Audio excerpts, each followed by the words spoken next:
Fala pessoal, tudo bem com vocês? Pois é, olha onde eu tô.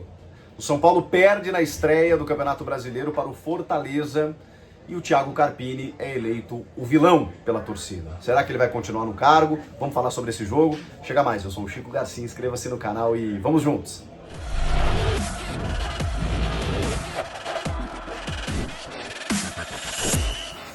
Não foi uma boa estreia, o São Paulo perdeu em casa na arrancada do Campeonato Brasileiro, mas mais do que isso, né? Pela sequência de jogos, de desempenhos que vai descontentando o torcedor, que vai desconfiando o torcedor para uma perspectiva, para a sequência da temporada, e por isso as vaias elas estão apontadas e direcionadas para o treinador do São Paulo, Thiago Carpini. Será que ele vai continuar no cargo? Eu estou gravando esse vídeo logo assim que terminou o jogo, então tem toda uma zona mista para acontecer, uma entrevista coletiva do técnico. É muito difícil que qualquer decisão seja tomada hoje, porque, vamos lá, a diretoria precisa pensar no substituto também, caso decida encerrar o trabalho do Thiago Carpini. Na quarta-feira já tem o Campeonato Brasileiro de novo, já tem o Flamengo pela frente, então como é que você muda assim de uma hora para outra? Um técnico tem que estar aqui na segunda-feira para comandar o treino. E aí? Precisa ter alinhavado já esse nome. Existe esse nome? Esse nome faria o São Paulo jogar melhor? O Carpini tem tido dificuldades, especialmente com a sequência de lesões, que não é algo exclusivo dele, né? O São Paulo nos últimos anos sofre com isso. E aí a gente precisa entender o seguinte, com os jogadores que ele tem à disposição, mesmo com algumas ausências importantes, Rato, Rafinha, Lucas, o Nestor voltou só agora, voltou mal, inclusive esse jogo ali ele cometeu alguns erros meio desembocados, assim, né, fora de ritmo e tudo mais. Se com esses jogadores que ele tem hoje, se ele conseguiria dar uma resposta melhor? Eu acho que essa é a pergunta que os dirigentes estão se fazendo. Mais do que isso, a relação do vestiário. Se tem algo que derruba técnico, além dos resultados e desempenhos, é relação de confiança entre técnico e jogadores. Aparentemente, pelas informações que temos e também publicamente, os jogadores externam uma confiança no trabalho, entendendo que não é culpa dele o que está acontecendo. Não acho também, olhando de fora, que seja motivo para tanta crise. O São Paulo caiu prematuramente no Campeonato Paulista, mas outras equipes caíram também. E ali ele teve algumas dificuldades, inclusive com ausências importantes de jogadores que não conseguiram atuar durante um bom tempo. Lucas, Caleri se ausentou, gente. O Rato era um jogador importante. E tem uma carência de elenco detectada desde o ano passado. O Dorival, vamos lá. Ele tinha o Caio Paulista jogando fino, tá? Não esse terceiro reserva lá do Palmeiras, mas jogando fino. Uma solução para a lateral esquerda. Agora não existe essa solução. O Wellington tá muito mal, não tá com a cabeça mais no São Paulo, e o Carpini inventou por 2 jogos o Michel Araújo, que eu até entendo pela característica. O problema é que o Michel comete muitos erros técnicos, né? Cara, errou muito passe, errou muito bote, errou... Isso é culpa só do treinador? Mas eu tô falando só nesse caso específico, tá? Eu não tô isentando o Carpini de culpa e responsabilidade, porque ele tem também. Mas ele ficou sem muitos atletas realmente para desenvolver um futebol. Botou um sistema de 3 zagueiros, manteve o sistema aqui, tirou o Rames por conta, segundo ele, de uma minutagem maior nos últimos jogos, e o Rames até entrou com 15 minutos do segundo tempo, dando a ideia de que ele confia, de que ele entende que o Rames pode ser um jogador decisivo. Não foi. Teve dificuldade no jogo. E por que ele teve dificuldade no jogo? E acho que isso a gente precisa entender. O jogo de hoje aqui, tá? Não estou falando do contexto. Do outro lado tem um técnico. Um brilhante treinador. O Juan Pablo Vojvoda foi o vencedor do jogo. Porque o Fortaleza amarrou o São Paulo enquanto pôde, enquanto conseguiu. E quando ele decidiu ganhar o jogo, ele ganhou. Foi isso que aconteceu aqui. O Fortaleza veio para se defender. No primeiro tempo, nitidamente. Mas assim, nem tentou atacar. Rafael não fez uma defesa, não tocou na bola, praticamente. Algumas escapadinhas do Marinho pelo lado direito, que a gente conhece bem, avançando 2 laterais, o Pikachu e o Bruno Pacheco, que praticamente atuaram como defensores, numa linha de 5 esperando o São Paulo. Inclusive, em alguns momentos, tendo 7 jogadores dentro da área, porque o Zé Wellison e o Hércules também são jogadores de contenção. Só um pouquinho para pegar essa bola e tentar uma transição. Mas isso não aconteceu. E por que não aconteceu? Porque o São Paulo ficou dominando o primeiro tempo em termos de protagonismo, posse de bola, mandando no jogo. E até tentou em alguns momentos, mesmo em chutes de fora da área, ou até mesmo quando a bola vinha em algum determinado espaço, conseguia o arremate, mas aí parava no goleiro João Ricardo, que teve uma noite inspiradíssima. O São Paulo poderia ter feito o seu gol no primeiro tempo, não fez por conta do João Paulo e por conta do sistema também, permitindo poucas entradas ao São Paulo. E essa foi a estratégia nítida e clara, inclusive fazendo ser a técnica para ganhar tempo do Fortaleza no Vojvoda. Vem o segundo tempo e o Fortaleza começa aos pouquinhos a se soltar.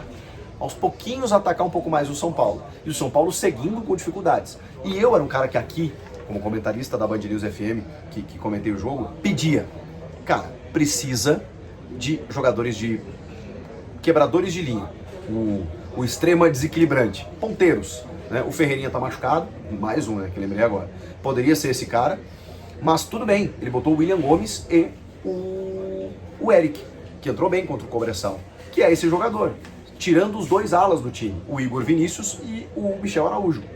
Não consigo contestar essas alterações. A questão é que o Vojvoda tira também o seu ala pela direita, que é o Iago Pikachu, e coloca o Machuca. O Machuca, que até fez o gol pelo lado esquerdo, mas o Machuca é um ponta, é um atacante. Por quê? Porque ele entendeu que naquele momento os espaços iam se abrir. O São Paulo estava atacando muito, e se ele fosse apostar mesmo na transição, ele precisava ter mais desses jogadores. E não alas que estavam atuando mais defensivamente, porque tinham que fazer a cobertura realmente pelos ataques do São Paulo. Então ele botou atacantes mesmo para fazer isso. Aí ele bota o Moisés, que também é um jogador que poderia muito bem ter começado como titular, e o curioso, não tira o Lucero. Eu achei que ele tiraria o Lucero, que recém tinha tomado um cartão amarelo. Não. Ele não tira, ele deixa o Lucero no jogo. E aí quando ele coloca o Moisés, você vê que a bola chega no peito do Lucero e ele faz a jogada para marcar o primeiro gol. E no segundo, um contra-ataque em que a defesa estava completamente exposta, aberta, desorganizada do São Paulo, ainda no campo ofensivo. E aí vem o Pedro Augusto, que entrou no segundo tempo também. Então você vê o dedo do técnico perfeito ali, lá ele, corretamente do Vojvoda. Ele bota o jogador que faz o gol, que faz o lançamento, e bota o que faz o gol, no segundo gol, né? O Pedro Augusto liga para o Machuca avança, e até tinha um jogador correndo com ele, acho que era o Moisés, mas ele prefere a finalização e ela vai no cantinho do Rafael. O Vojvoda ganhou esse jogo. Depois o André Silva, que precisa de mais minutos, veio para ser um reserva do Caleri, mas daqui a pouco até pode ter sequência como titular em algum espaço do time, porque é um jogador de rodagem na Europa, que tem muita força física e já faz o seu segundo gol no segundo jogo seguido. Golaço que ele faz. Mas numa jogada individual, em que o São Paulo, de novo, não estava conseguindo entrar, não estava conseguindo infiltrar, porque o Fortaleza estava muito bem defensivamente, apesar de estar atacando mais no segundo tempo. E aí o jogo ficou franco, mas não deu tempo do São Paulo buscar o empate. Então, tivemos um vitorioso no jogo aqui, Juan Pablo Vojvoda. O Carpini tentou, mas não foi suficiente. E aí a gente tem que entender por que não foi. É só por culpa dele, ou os jogadores também deixaram a desejar em alguns quesitos? O Pablo Maia teve uma jornada muito ruim hoje. O Alisson começou bem, teve um primeiro tempo bom, mas depois errou muito passe, não conseguiu ser um armador do São Paulo, ele tá ali para ser isso. O Rames entrou sem espaço já, quando o jogo já tinha outro cenário, outra configuração. O Caleri sofreu uma barbaridade entre os defensores do Fortaleza, foi caçado no sentido até leal da coisa, né? Cara, ele tentou se desvencilhar e não conseguia. E aí eu acho que faltavam jogadores para lateralizar o jogo. E o Carpini põe esses caras. Só que não funciona. Porque ali já tem um momento do jogo em que o Fortaleza se propõe a jogar. Se propõe a vencer o jogo também. E não estava só se defendendo. E aí o São Paulo não consegue o seu resultado. O Carpini foi pressionado porque termina o segundo gol do Fortaleza. Cara, gritos de burro do estádio inteiro. A torcida escolheu o vilão. Não a principal organizada. E isso é um indicativo importante, porque há um apoio político a essa diretoria e há uma convergência. No momento em que essa organizada ela se voltar contra o trabalho do Carpini, já era. Pode ser que já era mesmo antes disso, mas estou dizendo que nesse momento tem algumas coisas que podem salvar esse Thiago Carpini que está pendurado. E a sensação que eu tenho é, se não foi agora, no próximo jogo ele perder para o Flamengo, tomar um 3-0, por exemplo, acabou. Então, não dá pra viver assim, né? Na boa. Não dá pra você pensar que, por exemplo, quando tá 1-0, talvez não caia. Bom, 2-0, bom, já era. Aí faz 2-1, não, talvez agora. Não dá, gente. A cada gol seu ou do adversário, você pensar que o técnico vai ficar ou vai embora. A cada jogo, você pensar se ele vai ficar ou vai embora. Não dá. Ou tem convicção no trabalho, ou o presidente Júlio Casares vem a público e diz: Carpini é o nosso técnico, não tem pressão, acabou, temos confiança no trabalho, ele vai seguir até dezembro, sei lá. E não vamos mudar, porque entende que há relação de confiança entre treinador e jogadores e há convicção de que ele pode fazer o time melhorar, pode recuperar esse São Paulo até animicamente, e aí ele vem a público e faz isso, porque se não for, ele continua deixando o seu treinador exposto. A cada postagem na rede social, a cada jogo aqui no Morumbi ou mesmo fora, termina o jogo, cobranças ao técnico. Não dá, não dá. Vai chegar um momento em que isso vai se tornar insustentável. Então, o São Paulo também precisa agir. Seja para a permanência do treinador. Precisa vir a público e dizer, parem com isso, não adianta, ele vai seguir como técnico. Ou eu levo a crer que a diretoria está analisando a situação. Porque se não é uma defesa, os jogadores estão defendendo, mas se não é uma defesa da diretoria expressa pelo trabalho do Carpini, é porque, enfim, talvez não haja tanta convicção assim. Uma coisa é o que eu penso. Eu não tenho convicção e não estou lá dentro, pelo que eu estou vendo, o trabalho tá frágil, porque ele não consegue encontrar soluções. Isso é fato. Agora, eu não tenho convicção se o momento para definir a mudança é agora, de verdade. Mas se for isso, tem que fazer logo, porque foi só a primeira rodada, tem muita coisa para acontecer. A gente está falando de um campeonato longo, a gente está falando de muitas coisas, muitas outras competições, inclusive, uma Libertadores, por exemplo, e não dá para viver nessa ciclotimia. Não, agora vai, agora não vai, agora vai. Calma. Vai ter confiança no trabalho? Vamos seguir. Eu confesso para vocês que foi uma aposta, né, gente? O São Paulo decidiu apostar ao trazer o Thiago Carpini do Juventude, no momento em que precisava de um treinador depois da saída do Dorival.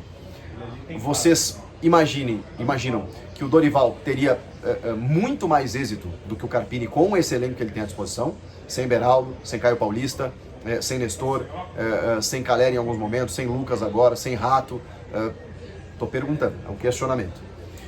Vocês acham que trocando agora melhora ali na frente? Claro que depende do profissional. Quem seria esse profissional? Que estaria livre no mercado ou poderia ser retirado de alguma outra equipe? É muito delicada a situação. Por isso que eu coloco esses questionamentos para vocês, porque não é tão simples assim mudar. Agora, que o trabalho não tá bom e que a torcida já escolheu o vilão, bom, isso eu não tenho dúvida. Comentem aqui, inscreva-se no canal e eu volto na próxima. Tchau!